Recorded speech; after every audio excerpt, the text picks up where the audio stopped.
జయంతికి ఈ జ్ఞానం ఇచ్చారట. ఏ జ్ఞానం ఇచ్చారు? ఏకనయనకరి. ఏకనయనకరి అంటే ఏంటి? సీత రాముడు వేరే కాదు, మేమిద్దరం ఒకటే. నువ్వు ఏదైతే అనుకుంటున్నావో నేను సీతాదేవికి శృంగారం చేశాను, నేను కామాన్ని, నేను ఒక స్త్రీని వ్యామోహం అయిపోయిన స్త్రీ ఆసక్తి అనుకున్నావు, లేదు.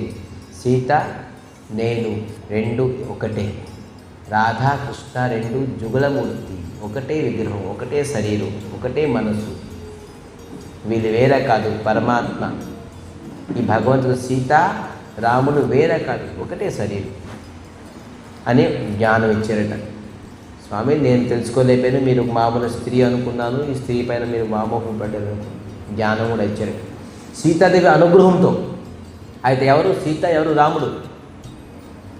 పితాహమస్యో జగతో మాతా ధాత పితామహో వేద్యం ఓంకార వృక్షాం నిజరేవచ.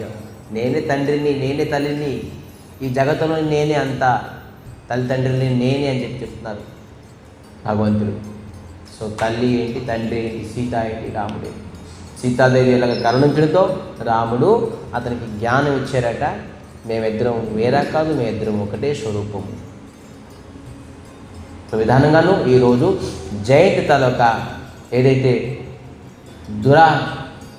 ఆచరణంతో భగవంతుడు క్షమించి ఉచితమైన జ్ఞానం ఇచ్చి పంపించారు. విధానంగాను